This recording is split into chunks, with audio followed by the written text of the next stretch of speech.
5월 12일 이 시각 주요 뉴스입니다. 트럼프 대통령은 프로젝트 프리덤 재개를 검토하고 있으나 최종 결정은 내리지 않았다고 전했습니다. 골드만삭스와 뱅크 오브 아메리카는 연방 준비제도의 금리 인하 시점을 기존 전망보다 뒤로 미뤘다고 밝혔습니다. 뉴욕 유가는 이란과의 협상 교착과 트럼프 대통령의 발언 영향으로 이틀째 상승했습니다.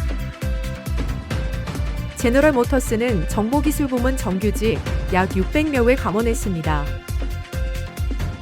주미 중국 대사관은 트럼프 대통령과 시진핑 주석이 베이징 정상회담에서 양국 관계와 세계 평화에 관해 의견을 교환할 것이라고 전했습니다. 도널드 트럼프 미국 대통령은 폭스뉴스와의 통화에서 호르무즈 해협에 갇힌 선박을 구출하는 프로젝트 프리덤 재개를 검토하고 있다고 밝혔습니다.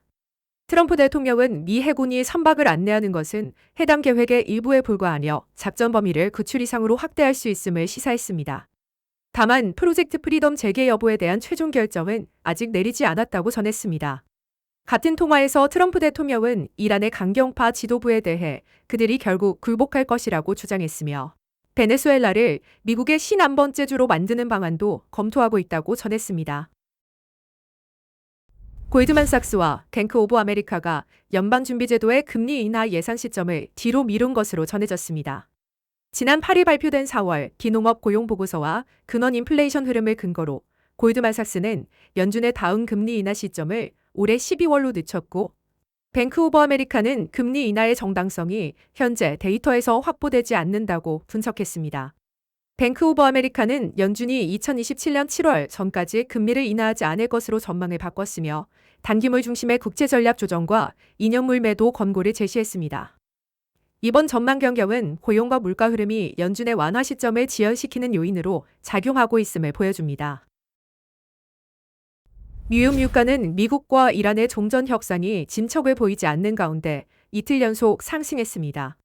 11일 뉴욕 상업거래소에서 6월 인도분 서부 텍사스산 원유는 전장 대비 2.65달러 오른 배럴당 98.07달러에 거래를 마쳤습니다.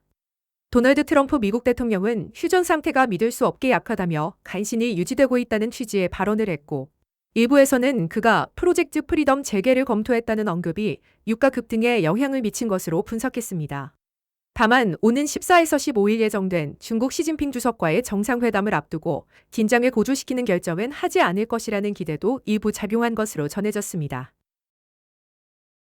제너럴 모터스는 정보기술 조직의 혁신과 비용 절감을 위해 미국 내 IT 정규직 약 600명에 대한 감원을 단행했다고 밝혔습니다.